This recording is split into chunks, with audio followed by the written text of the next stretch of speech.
សម្រាប់ស្ងោរជ្រក់មួយមុខនេះឬក៏សម្លមួយមុខនេះគឺខ្ញុំបានដូរឈ្មោះយូរហើយតាំងពីយើងមានបញ្ហាជាមួយនឹងផ្ទះចោលមកអញ្ចឹងគ្រឿងក្រូវដែលសម្រាប់ធ្វើសម្លមួយមុខនេះគឺអត់មានអីពិបាកទេបងប្អូនគ្រាន់តែ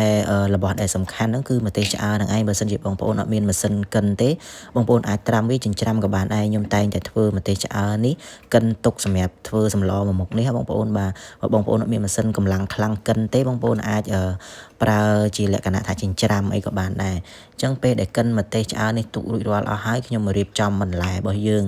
មានប៉េងប៉ោះមានផ្សិតបាទហើយមានខ្ទឹមបារាំងអញ្ចឹងគ្រាន់តែចេញបន្លែអស់នេះមកមានត្រីមានបង្គានេះមកបងប្អូនអាចដឹងហើយថា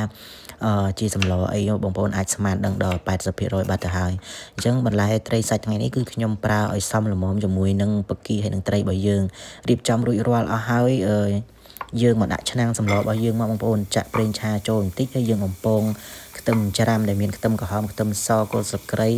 ស្លឹកក្រូចជាមួយនឹងរំដេងហ្នឹងលីងឲ្យឡើងឈ្ងុយហើយចាំដាក់ម្ទេសឆ្អើរយើងចូលទៅម្ទេសឆ្អើរពេលយើងធ្វើខ្លួនឯងចេះគឺយើងបានកូរល្អអត់សូវមានជាតិទឹកទេណាបងប្អូនហើយពេលដែលកូរគ្រឿងទៅឡើងពណ៌ស្អាតទៀតបាទអញ្ចឹងកូរគ្រឿងឈ្ងុយអស់ហើយយើងដាក់ខ្ទិះមករងាស់បន្តិចមកបងប្អូនខ្ទិះដើមហ្នឹងគឺខ្ញុំប្រើកន្លះចានចង្កឹះបើបងប្អូនស្លច្រើនជាងហ្នឹងក៏ប្រើឲ្យច្រើនជាងហ្នឹងអញ្ចឹងទៅយើងរងាស់បន្តិចឲ្យមានក្លិនឈ្ងុយចេញពីខ្ទិះដូងសម្រាប់បងប្អូនខ្លះគាត់ស្លវិធីផ្សេងគាត់ស្លចិត្តឆ្អិនហើយគាត់ដាក់ខ្ទិះទៅតាមក្រោយក៏បានដែរបាទប៉ុន្តែយើងរងាស់ខ្ទិះមុនបែបនេះវាធ្វើឲ្យទឹកសម្លយើងគឺកាន់តែឈ្ងុយចេញពីខ្ទិះមកអញ្ចឹងទឹកគឺយើងកុំប្រើឡូពេកណាបងប្អូនទឹកសម្លនេះយើងអត់ប្រើឡូពេកទេអញ្ចឹងខ្ញុំដាក់ត្រីជាមួយនឹងប៉េងប៉ោះចូលទៅមុនយើងរងាស់បន្តិចដើម្បីឲ្យមានចេញជាតិជូរពីប៉េងប៉ោះមកឆ្ងាញ់បន្ទាប់ពីទឹកសម្លយើងពុះហើយចាំដាក់បង្គា